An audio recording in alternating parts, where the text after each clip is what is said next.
I never thought I'd have to start my life over at 50. But that's exactly what happened when my son stopped calling me, the same boy I raised alone after his father walked out on us. My name is Linda Parker. I'm 52 years old, and until 2 years ago, my whole world revolved around one person, my son, Ethan. He was my pride, my reason to keep going after my marriage fell apart. I worked double shifts, skipped meals, and sold my jewelry just to pay for his college tuition. When he got accepted into a university across the country, I cried that night, not out of sadness, but pride. But love can blind you, even when it comes from your own child. For the first few months, Ethan called every day. Mom, I got an A in history. Mom, I miss your cooking. Mom, I'll be home soon. Then the calls became once a week, then once a month, then silence. At first, I told myself he was busy. College life, friends, maybe a girlfriend. That's normal. But as weeks turned into months, I started to feel something I hadn't felt in years, that same emptiness I once felt when my husband left. I texted him. No reply. I called. Straight to voicemail. I tried his friends, none of them knew much. He's fine, one of them said casually. But my mother's instinct told me something was wrong. Finally, one night, I saw a picture on social media that stopped my heart. Ethan, my sweet, shy boy, sitting beside a woman who looked old enough to be his professor.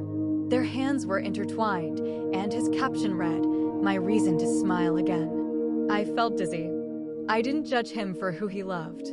But what broke me was the realization that he had completely cut me out of his new life.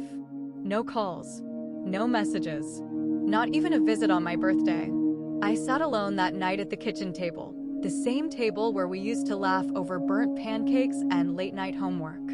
The silence was unbearable. Days passed. Weeks. I kept checking my phone, hoping for a "Hi, Mom." It never came. My friends told me to let him go, that kids drift away.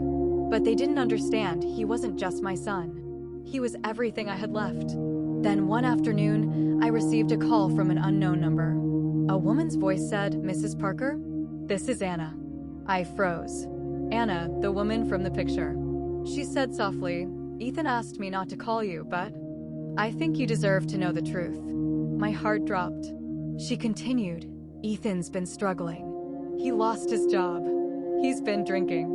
He's not okay." Tears filled my eyes. I didn't feel anger, only worry. A mother's love doesn't vanish, no matter how deep the wound. I asked where he was.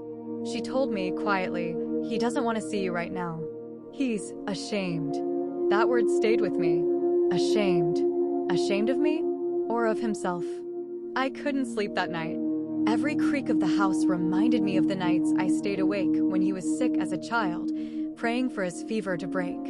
Now, my grown son was breaking, and I couldn't even hold him. Weeks later, I received another call. This time from Ethan. His voice was shaky. "Mom, I messed up." He told me he'd lost everything. His relationship, his job, his apartment. He was living out of his car. I didn't hesitate. I told him to come home. When he walked through the door 3 days later, I barely recognized him.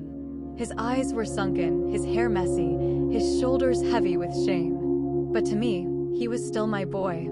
I hugged him tight, and for the first time in years, he didn't pull away. We didn't talk much that night.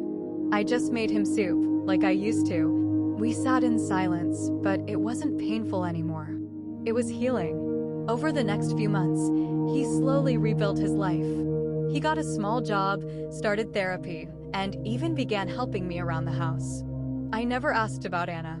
Some things are better left to time. Then, one evening, while we were watching TV, he said quietly, "Mom, I don't deserve your love." I smiled and replied, "You never have to deserve a mother's love. You just have to come home to it." He broke down crying, and I held him the same way I did when he was a child, tightly, without saying a word. A few months later, something unexpected happened. I received a letter from Anna. She wrote, "I'm sorry for the pain I caused. I was trying to help Ethan, but I ended up hurting both of you. He talks about you all the time now. He's proud of you." For the first time in a long while, I felt at peace. But the twist came a year later. I was cleaning the attic when I found an old box filled with Ethan's childhood drawings. Inside it was a small envelope. It had my name written in his handwriting. Inside was a note. It said, "If you're reading this, Mom, I want you to know you're the reason I believe in second chances." That was the day I realized the truth. Sometimes the people who hurt you aren't villains.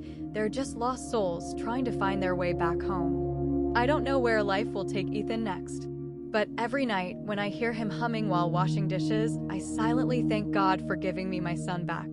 Because love, the real kind, doesn't need to be perfect. It just needs to be patient. And this time, I'm not waiting by the phone anymore. I'm living.